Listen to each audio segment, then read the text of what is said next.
நாமத்துக்கு மகிமை உண்டாவதாக. எங்கள் அன்பின் பரலோக பிதாவே, ஆசீர்வதிக்கப்பட்ட அந்த நல்ல அதிகாலை வேளைக்காய் ஸ்தோத்திரம். அடியனுடைய வாயின் வார்த்தைகளும் கேட்கிற உடைய பிள்ளைகளுடைய இருதயத்தின் சிந்தனைகளும் உடைய சமூகத்தில் ஒன்றாயிருப்பதாக. ஆமேன். ஆண்டவரும் இரட்சகருமாகிய இயேசு கிறிஸ்துவின் நாமத்தினாலே இந்த அதிகாலை நேரத்தில் கூடி வந்திருக்கிற அன்பு சகோதர சகோதரிகளை நான் மனதார வாழ்த்துகிறேன். கர்த்தர் உங்களை ஆசீர்வதிப்பாராக. இன்றைக்கும் கூட அடியன் மூலமாய் பரிசுத்த ஆவியான ஒரு உந்துதலின் பேரிலே சில வார்த்தைகளை பகிர்ந்து கொள்ள வாஞ்சிக்கிறேன். குறிப்பாக பரதீசி என்கிறதான தலைப்பில் சில வார்த்தைகளை நான் உங்களுக்கு நினைவுபடுத்துகிறேன். ஏன்னு சொன்னா, உங்களுக்கு அநேக தேவ பிள்ளைகள் அனுதினமும் பிரசங்கிக்கிறாங்க. ஒருவேளை இதே தலைப்பில் வேறு யாராவது கூட பேசியிருக்கலாம், எனக்கு தெரியல. ஆனாலும் பரவாயில்லை, மீண்டுமாக அதை கேட்கலாம், உணர்ந்து பார்க்கலாம். லூக்கா எழுதின சுவிசேஷம் 23வது அதிகாரம் 43வது வசனம். ஆண்டவராகிய இயேசு கிறிஸ்து இந்த கடைசி நேரத்தில் இந்த கல்வாரி சிலுவையிலே அவர் ஜீவனை கொடுக்கிற அந்த நேரத்தில் 7 வார்த்தைகளை சொன்னார். அதுல 2வது வார்த்தையாக சொல்லுகிற பொழுது கல்லனை நோக்கி, அதாவது வலதுபுறத்தில் ஒரு கல்லன், இடதுபுறத்தில் ஒரு கல்லன் சிலுவையிலே அறைகிறார்கள் என்று நம்ம வாசித்திருக்கிறோம். அவ்விதமாக ஒரு கல்லனை நோக்கி, இன்றைக்கு நீ என்னுடனே கூட பரதீசத்தில் இருப்பாய் என்று மெய்யாகவே சொல்லுகிறேன் என்று ஆண்டவராகிய இயேசு கிறிஸ்து அந்த கல்லனுக்கு சொல்லுகிறார். அந்த வார்த்தையை நம்ம அந்த வார்த்தையினுடைய ஆழமான சிந்தனையை கொஞ்சம் நிதானித்து பார்ப்போம்னா, இன்றைக்கு என்னுடனே கூட அப்படின்னு சொன்னா, அவரும் ஆண்டவராகிய இயேசு கிறிஸ்துவும் அந்த பரதீசத்தில் தான் இருப்பார் என்பதை நம்ம அறிந்து கொள்ள முடிகிறது. நீங்க இதை எத்தனை பேர் தெரிஞ்சு வச்சிருப்பீங்க. அப்போ இயேசு கிறிஸ்து பரதீசத்துல தான் அவர் மரித்த அந்த ஜீவன் அவர் சரீரத்தை விட்டு போன உடனே அது நேரா எங்க போகுதுன்னா பரதீசிக்கு போகுது. இந்த பரதேசின்னு சொல்ற அந்த வார்த்தைக்கு நல்ல தமிழாக்கு என்ன சொல்லுவாங்கன்னா, பேரின்ப வீடு அப்படின்னு சொல்லுவாங்க. அந்த விவிலியம் புதிய மொழிபெயர்ப்புல பேரின்ப வீடு என்று எழுதப்பட்டிருக்கும். 2 விதமா இருக்கும், நம்ம தவறா புரிஞ்சுக்க கூடாது. பரதேசின்னு சொல்லுவாங்க, இன்னொன்னு பரதேசி. 2 விதம் இருக்குது. பரதேசின்னு சொன்னா உலக பிரகாரமா சில வார்த்தைகளை பயன்படுத்தும் பொழுது ஒரு மனுஷனையோ ஒரு மனுஷியை பார்த்து அடப்போட பரதேசி அப்படின்னு சொல்லுவாங்க. அது நடைமுறை வாழ்க்கையில சொல்லக்கூடாது. ஆனா அந்த பரதேசின்றது இங்கே ஆண்டவர் உண்டாக்கி வைத்திருக்கிற ஒரு ஸ்தலம், இளைப்பாறும் ஸ்தலம் கூட சொல்லுவாங்க அந்த பரதேசியை கொடுத்து. அப்போ அந்த இடத்துலதான் என்னோட கூட நீ இருப்பாய் அப்படின்னு சொல்றார் ஆண்டவர். அப்ப அந்த ஸ்லாக்கியம் அந்த கல்லனுக்கு கிடைக்கிறது. இயேசு கிறிஸ்து தங்குகிற ஒரு இடத்துல அந்த கல்லனும் அவரோடு கூட தங்குகிற ஒரு பெரிய ஸ்லாக்கியம். பூமியிலே அவரோடு கூட வாழ்ந்து இருந்தவங்க நிறைய சீஷர்கள் இருந்தாங்க, ஏராளமான சீஷர்கள். அதுல 70 சீஷர்களை அவர் தேர்ந்தெடுக்கிறாரு. அதுக்கப்புறம் 12 சீஷர்களை தேர்ந்தெடுக்கிறாரு. இப்படி சீஷர்கள் அவர்களுக்கு இருந்தாங்க பூமியில வாழ்கிற பொழுது. ஆனா பரதேசத்துல வாழ்கிற பொழுது அவரோடு கூட அன்றைக்கு அந்த நாளிலே தங்கியிருந்தவன் அந்த கல்லன். காரணம், அந்த மனம் திரும்புதல், அந்த வினாடி பொழுது, இந்த கடைசி ஜீவனை கொடுக்கிற பொழுது அந்த கல்லனும் ஜீவனை கொடுக்க போறான், இன்னும் சில நிமிடங்கள்ல செத்துற போறான். அந்த நேரத்துல அவன் மனம் மாற்றம் அடைந்தபடியினாலே, இன்னைக்கு நீங்களும் நானும் கூட அப்படிதான். அநேக பாவ காரியத்துல இருந்தாலும் கூட நம்ம கிறிஸ்தவளாய் நம்ம இருக்கிறபடியினால நாம இந்த உலகத்தை விட்டு முடிந்து கடந்து போகும்போது முதல்ல அங்கதான் போவோம், பரதீசை தான் போவோம். அதுதான் நமக்கு இளைப்பாறும் ஸ்தலம். அதுக்கப்புறம் நாட்கள் இருக்கிறது, பல சம்பவங்கள் இருக்கிறது. ஆண்டவருடைய வருகை, ரகசிய வருகை, நியாய தீர்ப்பு, அதுக்கப்புறம் தான் அடுத்த ஸ்டெப் போகணும். ஆக இப்படி இந்த பரதீசி பாய் என்று அந்த வார்த்தை, அந்த பரதீசி என்ற வார்த்தையை பயன்படுத்துகிறதுக்கு காரணம் என்னன்னா, நமக்கு ஒரு முக்கியமான காரியம் இருக்கிறது. பாருங்க, 2 கொரிந்தியர் புஸ்தகம் 12வது அதிகாரம் 2 to 5 வசனங்களை வாசித்தோம் சொன்னா, அங்க பவுல் எழுதுகிறார் தெளிவா. கிறிஸ்துவுக்குள்ளான ஒரு மனுஷனை அறிவேன், அவன் 14 வருஷத்துக்கு முன்னே 3ஆம் வானம் வரைக்கும் எடுக்கப்பட்டான். அவன் சரீரத்தில் இருந்தானோ சரீரத்துக்கு புறம்பே இருந்தானோ அதை அறியேன், தேவன் அறிவார். அந்த மனுஷன் பரதீசுக்குள் எடுக்கப்பட்டு மனுஷர் பேசப்படாததும் வாக்கு கெட்டாததும் ஆகிய வார்த்தைகளை கேட்டான் என்று அறிந்திருக்கிறேன். அவன் சரீரத்தில் இருந்தானோ சரீரத்துக்கு புறம்பே இருந்தானோ அதை அறியேன், தேவன் அறிவார். இப்படிப்பட்டவனை குறித்து மேன்மை பாராட்டுவேன், ஆனாலும் என்னை குறித்து என் பலவீனங்களில் என்று வேறொன்றிலும் மேன்மை பாராட்ட மாட்டேன். இந்த வார்த்தைகளை எப்படி விளக்கமா சொல்றாரு பாருங்க. 3ஆம் வானம் வரைக்கும் எடுத்துக்கொள்ளப்பட்டான், அதாவது 14 வருஷத்துக்கு முன்னாடி ஒரு மனுஷனை நான் அறிவேன், அவன் பரதேசுக்கு அதாவது 3ஆம் வானம் வரைக்கும் எடுத்துக்கொள்ளப்பட்டான். இந்த வார்த்தையில நம்ம தெரிந்து கொள்ளக்கூடியது என்னன்னா, பரதேசு எங்க இருக்கிறது, அது எவ்வளவு தூரத்தில் இருக்கிறது அப்படின்னு சொன்னா, குறிப்பா என்ன சொல்லுவாங்கன்னா, 3ஆம் வானம் சொல்லும் பொழுது முதல் வானம் எது, 2வது வானம் எது, 3வது வானம் பரதேசு, அதுக்கப்புறம் வானங்கள் இருக்குதா, இப்படிலாம் நமக்கு ஒரு கற்பனை தோணும். இது ஒரு பக்கம் இருக்க, ஒரு மனுஷர் சொல்லும்போது சொல்றாரு, முதல் வானம் பறவைகள் பறக்கக்கூடியது, 2வது வானம் மேகங்கள் இருப்பது, அந்த மேகங்களுக்கு மேலாக இருப்பது 3வது வானம், அங்கதான் ஒருவேளை பரதீசு இருக்கும் அப்படின்னு சொல்லுவோம். அப்ப அதுக்கப்புறமும் வானங்கள் இருக்கிறது. ஆனா வேதத்துல அதனுடைய விவரம் சொல்லப்படல, அதுக்கு மேல வானங்கள் இருக்கிறது, வானாதி வானங்கள் அப்படின்னு சொல்லப்பட்டிருக்கும். இப்போ முஸ்லிம்கள்லாம் தொழுது கொள்ளுகிற அவங்களுடைய குரான் புஸ்தகத்துல 7 வானங்கள் இருக்கிறதா சொல்லப்பட்டிருக்கிறது. நம்ம வேதாகமத்துல 7 வானம் இருக்கிறதாக நான் படிக்கல. ஒருவேளை உங்கள யாருன்னா படிச்சிருந்தீங்கன்னா சொல்லுங்க. ஒரு யாராவது தேவ பிள்ளைகள், நல்ல என்னை காட்டிலும் அநேக பேர் தேவ பிள்ளைகள் நல்ல வேதத்தை ஆராய்ந்து சொல்லக்கூடியவங்க இருப்பாங்க இல்லையா, அப்படிப்பட்டவங்க யாராவது சொல்லியிருந்தா கூட சொல்லுங்க. நான் எனக்கு தெரிந்த வரைக்கும் யோசித்து பார்த்தேன், இல்ல கூகுள்லயும் சர்ச் பண்ணி பார்த்தேன், அதுலயும் வரல. அதனால 7 வானங்கள் என்று குரான்ல சொல்லப்பட்டதாக நபிகள் நாயகம் இருந்த நிலைப்பாடுகளை சொல்லப்பட்டது. ஆனா வேதாகமத்துல அப்படி எனக்கு கண்டுபிடிக்க தெரியல. ஆனாலும் 3ஆம் வானம், அதுக்கு மேல உள்ள வானங்களும் இருக்கிறதா சொல்லப்படுகிறது. அப்ப 3ஆம் வானத்துல தான் இந்த பரதீசி என்ற இடம், பேரின்ப வீடு என்ற இடம் இருக்கிறதாக சொல்லப்படுகிறது.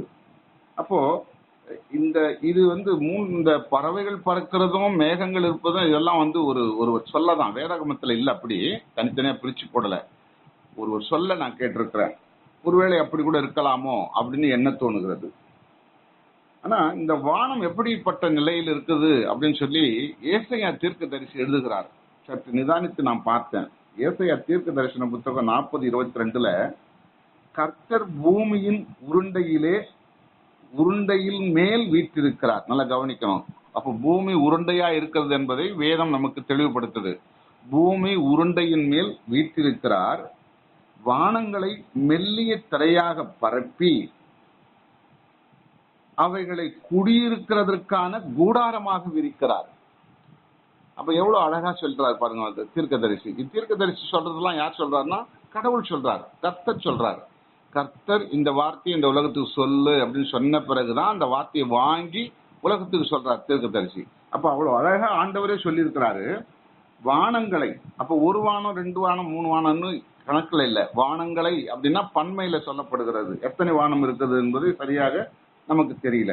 வானங்களை மெல்லிய திரையாக பரப்பி, திரை என்ன நமக்கு தெரியும் இல்லைங்களா, நம்ம ஸ்கிரீன் எல்லாம் கூட போடணும், அப்படிதான் யோசிக்கிறேன். நம்ம வீடுகள்ல ஸ்கிரீன் போடுவோம், அந்த மாதிரி திரை, அந்த திரையை போல அப்படியே விரிக்கிறார் அந்த பூமி மேல, அந்த பூமிக்கு மேல. அப்ப அவரு விரித்து, அது எதுக்கு விரிக்கிறாருன்னா, அவைகளை குடியிருக்கிறதற்கான கூடாரமாக விரிக்கிறாராம். குடியிருக்குன்னா குடுத்தனம் பண்றதுக்கு, வீடு இருக்கிறதுக்கு, மனுஷர்கள் போல வாழ்வதற்கு. அப்போ அப்படி விரிக்கப்பட்ட ஒரு வானத்துலதான் இந்த பரதேசி என்கிறதான இடம். அந்த பரதேசத்துல என்ன இருக்குது, அங்க மனுஷர் பேசப்படாத வார்த்தை, அதுதான் சொல்ல 3வது வசனம். அந்த மனுஷன் பரதேசிக்குள் எடுக்கப்பட்டு மனுஷர் பேசப்படாததும் வாக்கு கெட்டாததுமாக்கிய வார்த்தைகளை கேட்டான் என்று அறிந்திருக்கிறேன் அப்படின்னு சொல்றாரு. அப்ப மனுஷர், இந்த உலகத்துல நம்ம எல்லாம் பேசுகிற பாஷை அங்க இல்ல, அது மனுஷர் பேசப்படாத ஒரு பாஷை, ஒரு வார்த்தை அங்கே பேசப்படுகிறது. அதே சமயத்தில் அவர் சொல்றார், நல்ல கவனிங்க, அவன் சரீரத்தில் இருந்தானோ சரீரத்துக்கு புறம்பே இருந்தானோ அதை நான் அறியன்றாரு. அப்போ ஆவியிலே அங்க போகும், சரீரம் அங்கு போக முடியாது. அதனால இயேசு கிறிஸ்து சிலுவையிலே அறைய பொழுது அவர் அந்த வார்த்தையை சொன்ன பிறகு 7 வார்த்தைகளை முடித்த பிறகு அவர் உயிர் போகுது. அந்த உயிர், அவருடைய ஜீவன் தான் அந்த பரதீசுக்கு போகுது. ஆனா சரீரமோ கல்லறைக்கு வந்துடுது. அப்போ அந்த இடத்துக்கு போறதுக்கு சரீரம் போக முடியாது, ஆவிதான் போகும். அதுதான் அங்க சொல்றாரு, சரீரத்தில் இருந்தானோ அல்லது சரீரத்துக்கு புறம்பே இருந்தானோ அதை அறியேன் அப்படின்னு சொல்லிட்டு அடுத்து சொல்றாரு 5வது வசனத்துல. அதாவது நான் சொல்றது 2 கொரிந்தியர் 12:5. இப்படிப்பட்டவனை குறித்து மேன்மை பாராட்டுவேன், நான் ரொம்ப அவரை பத்தி சந்தோஷப்படுறேன். ஆனாலும் என்னை குறித்து என் பலவீனங்களில் அன்றி வேறொன்றிலும் மேன்மை பாராட்ட மாட்டேன் அப்படின்னு சொல்லி முடிக்கிறாரு. இந்த வார்த்தையை இன்னும் தொடர்ந்து வருகிறது, பல சம்பவங்களை சொல்றாரு. எனக்கு என்ன தோணுதுன்னா, நான் ஒரு கற்பனையா சொல்றேன், பைபிள் அப்படி இல்லை. இந்த வார்த்தையை எழுதின இந்த பவுல் கூட இருந்திருப்பாரோ 14 வருஷத்துக்கு முன்னாடி? ஒருவேளை ஆண்டவர் இவரையே ஆவியில கொண்டு போய் அந்த பரதீசத்தை காண்பித்திருப்பாரோ அப்படின்னு நான் சிந்திக்கக்கூடிய ஒரு நிலை இருக்கிறது. காரணம் என்னன்னா, அங்க நான் யாரோ ஒரு மனிதன்ற வார்த்தையை பேசுறார், அப்போ சரீரத்தையும் அவரையும் பிரித்து காண்பிக்கிறார். அப்போ அதுதான் அங்க உண்மை. ஒருவேளை அப்படி இருக்குமோன்ற எண்ணம் தோணுகிறது. பாருங்க, வெளிப்படுத்தின விசேஷத்துல 2வது அதிகாரம் 7வது வசனத்துல சொல்லப்படுகிறது, ஜெயம் கொள்ளுகிறவன் எவனோ அவனுக்கு தேவனுடைய பரதீசின் மத்தியில் இருக்கிற ஜீவ விருட்சத்தின் கனியை புசிக்க கொடுப்பேன் அப்படின்னு கர்த்தர் சொல்லுகிறார். ஜெயம் கொள்ளுகிறவன் எவைகளை ஜெயம் கொள்ளணும்? இந்த உலகத்தின் பாவங்களை ஜெயம் கொள்ளணும், பகட்டு வாழ்க்கையை ஜெயம் கொள்ளணும், நம்ம வாழ்விலே பரிசுத்தத்தை நம்ம மேன்மை பாராட்டி அவைகளிலே நாம் வளர வேணும். அதுதான் ஜெயம் கொள்ளுகிறவன். இவர் எல்லாவற்றிலும் தேவனுக்கு பிரியமில்லாத எல்லா காரியங்களையும் நம்ம ஜெயித்து அதுக்கு மேல போகணும். அப்பதான் அந்த இடத்துக்கு போக முடியும், பரதீசுக்கு போக முடியும். அந்த ஜீவ விருட்சத்தின் கனியை நமக்கு புசிக்க ஆண்டவர் கொடுப்பார். இதைதான் ஆதியாகமத்தில் இந்த ஜீவ விருட்சத்தின் கனின்னு சொல்லும் பொழுது, நீங்க பழைய ஏற்பாட்டுல முதல் ஆதி மனிதன் ஆதாம் சொல்லும் பொழுது, ஆதாமுடைய காலத்துல சொல்லும் போது ஆதியாகமம் 2வது அதிகாரம் 8ஆம் வசனத்திலிருந்து 17ஆம் வசனம் வரைக்கும் வாசித்து பார்ப்போம்னா, அங்க ஒரு சம்பவத்தை சொல்றாரு. ஏதேன் தோட்டம் உண்டாக்கி தோட்டத்தின் நடுவில் ஜீவ விருட்சத்தையும், அங்கதான் கவனிக்கணும், ஜீவ விருட்சத்தின் கனி என்று சொல்லப்பட்டதை வெளிப்படுத்தின விஷயத்துல அதே ஜீவ விருட்சத்தையும் நன்மை தீமை அறியத்தக்க கனியின் விருட்சத்தையும் அங்க வைத்தாரு. அவர் வச்சுட்டு ஆதாமுக்கு என்ன சொல்றாரு, இந்த தோட்டத்தில் உள்ள அனைத்து கனிகளையும் நீங்க சாப்பிடலாம், ஆனா நன்மை தீமை அறியத்தக்க கனியை மட்டும் புசிக்காதுன்னு சொல்றாரு. அப்ப ஜீவ விருட்சத்தின் கனியை புசிக்கலாம்னு சொன்னாரா? யோசித்து பார்க்கணும். அதுல பிரித்து சொல்லப்படலைங்க. நீங்க வீட்டுல இருக்கும்போது வாசிங்க, ஆதியாகமம் 2வது அதிகாரத்துல 8லிருந்து தொடர்ந்து வாசித்து வந்தீங்கன்னா அதனுடைய விவரம் தெரியும். ஜீவ விருட்சத்துக்கு கனி புசிக்காத, இதை புசி அதை புசின்னு தனித்தனியா அவர் சொல்லிட்டு இல்ல. இந்த தோட்டத்தில் உள்ள கனியெல்லாம் புசிக்கலாம், ஆனா நடு மையத்தில் இருக்கிற அந்த ஜீவ விருட்சத்தின் கனி, அந்த நன்மை தீமை அறியத்தக்க கனி, இது புசிக்க கூடாதுன்னு சொன்னாரு. ஒருவேளை அவன் நன்மை தீமை அறியத்தக்க கனியை தான் 2 பேரும் புசிச்சுட்டாங்க. அதனாலதான் அவங்களுக்கு கண்கள் திறக்கப்பட்டது, அவங்க நிர்வாணமா இருக்கிறாங்கன்றது அவங்க தெளிவுபடுத்தப்படுது, போய் ஒளிஞ்சு கொள்ள முடிகிறது. ஆனா அதே சமயத்துல இன்னொரு கற்பனையில சொல்றேன் நான், இந்த ஜீவ விருட்சத்தின் கனியை அவங்க சாப்பிட்டு இருந்தாங்கன்னு வச்சுங்களேன், நன்மை தீமை அறியத்தக்க கனியை புசிப்பதற்கு பதிலாக இந்த ஜீவ விருட்சத்தின் கனியை அவங்க புசித்து இருந்தாங்கன்னா அவங்க வாழ்விலே அவங்க இந்த சரீரத்துல உள்ள மரணமே அவங்களுக்கு இருந்திருக்காது. இப்ப ஆதாம் 960 வருஷம் இருந்து மரித்து போனதாக ஆதியாகமத்தில் சொல்லப்பட்டிருக்கிறது இல்லையா? அப்ப அவருக்கு மரணமே இருந்திருக்காது, சந்ததி இருக்கும், ஆண் பெண் என்ற அந்த சந்ததி வளர்ந்துவதற்கும். அப்போ உலகத்துல பிறந்த எவனுமே செத்திருக்க முடியாது. அப்படி யாருமே சாகல. அதாவது நான் சொல்றது இந்த சரீர மரணம், ஆவிக்குரிய மரணத்தை நான் சொல்லல, அது வர ஆண்டவருடைய நியாய தீர்ப்புல நடக்கும், அது அதுக்கப்புறம் நடக்கும். ஆனா இந்த சரீரத்துக்குரிய மரணம் யாருக்குமே ஏற்பட்டிருக்காது. அவன் ஜீவ விருட்சத்தின் கனியை அந்த ஆதாம எவ்வளவு சாப்பிட்டான். ஆனா நன்மை தீமை அறியத்தக்க கனியை மட்டும்தான் அவங்க சாப்பிட்டாங்க. அவங்க கண்கள் திறக்கப்பட்டு நிர்வாணிகள் என்று அறிந்தாங்க. அப்ப இது தவறு, இந்த கனியை நம்ம புசிக்க கூடாது, இந்த காரியத்தை செய்யக்கூடாது, இந்த காரியத்தை செய்யலாம். அப்ப நன்மையும் தீமையும் அறியத்தக்கது அதுதான்.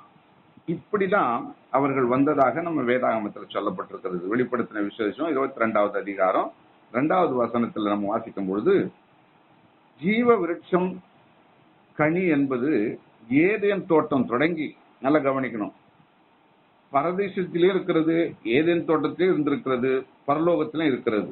இந்த 3 இடத்திலும் இந்த ஜீவ விருட்சத்தின் கனியை தேவன் வைத்திருக்கிறார். அப்ப நீங்க அந்த வெளிப்படுத்தின விசேஷம் 22:2 படிச்சீங்கன்னா அது தெரியும் உங்களுக்கு.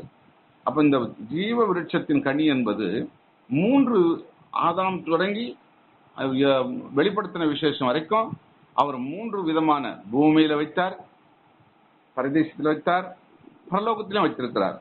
இந்த 3 இடத்திலையும் அந்த ஜீவ விருட்சத்தின் செடியும் அதனுடைய கனியும், அதுல என்ன சொல்லப்பட்டிருக்கிறதுன்னா, அந்த 22வது அதிகாரத்துல தொடர்ந்து வாசிங்கன்னா, அது மாதந்தோறும் கனி கொடுக்கும் என்று சொல்லப்பட்டிருக்குது. மாதந்தோறும் கனி கொடுக்கிறது எங்க பூமியில இருக்குமா? எங்கேயாவது யாரும் பார்க்க முடியாது. ஆனா மாதந்தோறும் கனி கொடுக்கக்கூடிய அந்த விருட்சம் அது பரலோகத்துல அல்லது ஏதேன் தோட்டத்துல அல்லது இதுக்கு 2த்துக்கும் இடையில பரதேசத்துல, இந்த 3 இடங்களில் தான் இருக்க முடிகிறது என்பதை நம்ம அறிய முடிகிறது. அதனுடைய கனிகள், அதனுடைய இலைகள் எல்லாம் சரீரத்தை நமக்கு நோய் உண்டாகாதபடி அது பாதுகாக்குது என்றும் அதுல விளக்கம் சொல்லப்பட்டிருக்கிறது. அது மட்டும் இல்ல பாருங்க, ஒருவேளை இந்த ஏதேன் தோட்டத்துல அவங்க இந்த கனியை சாப்பிட்டு இருந்தாங்கன்னா அவங்க மரணமே இருந்திருக்காதுன்றத நான் முதலே சொல்லிட்டேன். கடைசியா ஒரு வார்த்தை நான் உங்களுக்கு சொல்லி முடிக்கிறேன் பாருங்க. இதுவரையில, அதாவது ஆதாம் தொடங்கி நோவா காலம் வரைக்கும் 2000 ஆண்டு என்று கணக்கிடப்படுகிறது. இது பைபிள்ல இதனுடைய விளக்கம் நமக்கு சொல்லப்படல. வேத ஆராய்ச்சியாளர்கள் பல தேவ பிள்ளைகள் பிரசங்கத்தின் போது சொல்ல நான் கேட்டிருக்கிறேன். ஒருவேளை உங்களில் கூட யாருன்னா தெரிஞ்சிருந்தா நீங்க உங்களுக்கு தெரிந்த வேத ஆராய்ச்சியாளரை நீங்க அணுகி இதை தெரிந்து கொள்ளலாம். நண்பர்கள் மூலமா, யார் மூலமான தெரிஞ்சுக்கலாம். இந்த ஆதாம் முதல் நோவா காலம் வரைக்கும் 2000 ஆண்டுகள் என்று சொல்லப்படுகிறது. நோவாவின் காலத்தை உலகத்தை அழிச்சிட்டாங்க. 2000 வருஷத்துல அவர் உண்டாக்கின மனுஷர்கள், மரம், செடி, கொடி எல்லாத்தையுமே அழிச்சிடுறாரு. அந்த உயிருள்ள எல்லாத்தையும் அழிச்சிட்டு அந்த 8 பேரும் அந்த போட்ல தங்கியிருந்தவர்கள் மட்டுமே வெளியில கொண்டு வந்து விடப்பட்டது. தண்ணீர் வற்றின பிறகு அவர்கள் மூலமாக தான் மனித சஞ்சாரம் உருவாகுது.